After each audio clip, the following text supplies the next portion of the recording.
ನಮಸ್ತೆ ಫ್ರೆಂಡ್, ಇವತ್ತು ನಾವು ಸ್ವಲ್ಪನೂ ಕಹಿ ಇಲ್ದಿರೋ ಹಾಗಲಕಾಯಿ ಪಲ್ಯ ಮಾಡೋಣ. ಯಾವ ಥರ ಅಂತ ನೋಡೋಣ ಬನ್ನಿ. ಮೊದಲಿಗೆ ಎಣ್ಣೆ ಹಾಕಿದ್ದೀನಿ, ಎಣ್ಣೆ ಕಾದಿದೆ.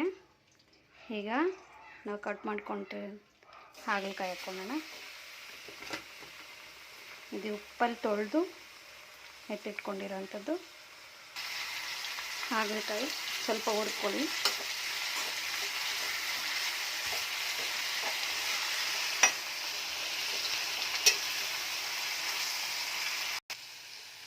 ಈಗ ಹಾಗಲಕಾಯಿ ಬಣ್ಣ ಚೇಂಜ್ ಆಗಿದೆ, ಸಾಕಿಷ್ಟು. ಈಗ ತಟ್ಟೆಗೆ ತಕ್ಕೊಂಡು ಈಗ ಇದೇ ಬಾಣಲಿಗೆ ಸ್ವಲ್ಪ ಎಣ್ಣೆ ಹಾಕ್ಕೊತಾ ಇದ್ದೀನಿ. ಸಾಸಿವೆ, ಕರಿಬೇವು, ಈರುಳ್ಳಿ ಮಿಕ್ಸ್ ಮಾಡೋಣ.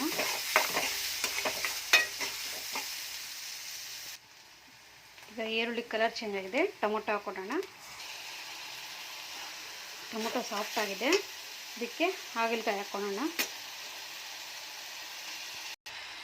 ಈಗ ಮಿಕ್ಸ್ ಮಾಡ್ಕೊಳ್ಳಿ. ಈಗ ಸ್ವಲ್ಪ ಉಪ್ಪು ಹಾಕ್ಕೊಡಿ, ರುಚಿಗೆ ತಕ್ಕಷ್ಟು. ಈಗ 1 ಸ್ಪೂನ್ ಖಾರ ಹಾಕ್ಕೊಳ್ಳೋಣ. ಇದು ಮನೆಯಲ್ಲೇ ಮಾಡಿಟ್ಕೊಳ್ಳಿ.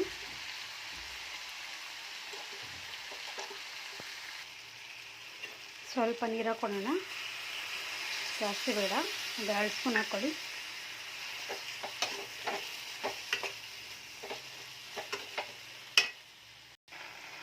ಇದೀಗಾಗಿದೆ, ಕೊತ್ತಂಬರಿ ಸೊಪ್ಪು ಹಾಕೋಣ. ಹೆಲ್ದಿಯಾದ ಹಾಗಲಕಾಯಿ ಪಲ್ಯ ರೆಡಿ.